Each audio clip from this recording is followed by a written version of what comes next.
Hi, my name is Emil, and I'll be presenting the SRS review for Group 10. The purpose of this review is to assess the current version of the SRS for its ability to convey information to its readers and its accuracy in the specification of the software requirements for the lunar rover.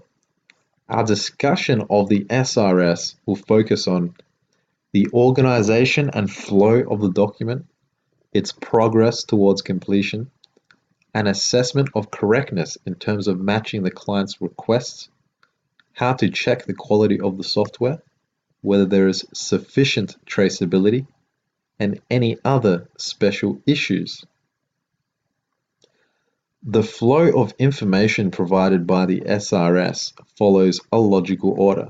What this means is that each component is introduced before any section that refers to it. This way, the information conveyed by each section builds upon the previous sections. Accompanying the SRS is a changes document. This document allows the readers to track the evolution of the SRS over time. The SRS is written in a consistent manner. Each section has the same layout and uses the same terminology.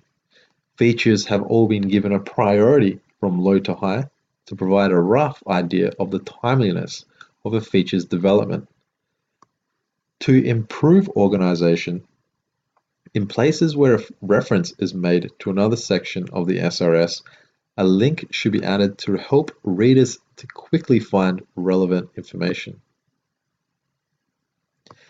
Each user requirement has been described in detail, including a general description, its rationale, and its development priority, and how to check if the requirement is met. All external hardware, software, and communication interfaces have been described, but these sections could have extra detail. Non-user requirements are also lacking detail, especially in determining if they've been satisfied. Overall, the SRS provides enough detail for the development team to design and produce the lunar rover to meet all user requirements. However, some minor edits will be helpful in making the SRS more readable and less ambiguous. For example, links to referred features, more information about the order in which features will be developed, and explicitly stating feature dependencies. The system described by the SRS is able to meet all user requirements communicated to the development team during client meetings and through supporting documents. The listed features are all producible within our working constraints. The SRS does not describe any features which are non-essential in meeting user requirements.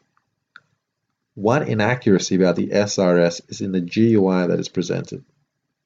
During software development, a better implementation was found. These changes need to be reflected by updating the SRS. The SRS clearly defines the objectives of the lunar rover and the conditions in which the objectives are considered to be met. There is detail on how users can assess whether the software behaves as intended. These can be found under the User Requirements section, where there are detailed instructions providing the user with procedures for testing each of the components. Considerations have also been made for the safety and security of the lunar rover. These can be found under the non-functional requirements. This section describes systems for collision avoidance and user authentication. However, these sections lack a description of what is needed to consider the requirements satisfied. There is no indication of where user requirements come from, being from client meetings or from documents. These sources need to be added to the SRS. Each feature has been given a priority rating, which indicates if it's dependent upon other features. The priority provides a logical order for the development team to implement the features. However, explicitly stated dependencies are lacking and need to be added. For example, feature X depends on feature Y.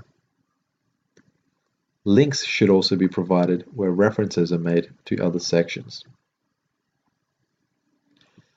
The lunar rover will run on a limited battery, and this means that the functions of the lunar rover are time sensitive. However, the SRS is missing any specification of time sensitive systems. The difference between user requirements and system requirements are not clearly defined. They need to be. Some implementation details, like that for the mapping and routing systems, have been incorrectly placed under user requirements, and these should be moved to system features. Overall, the SRS provides a good understanding of what's required. Descriptions are informative and useful. However, traceability really needs to be improved. We can do this by adding sources, links, and dependencies. The confusion between user requirements and system features also needs to be cleared. And finally, more details in the non-user requirements should be added.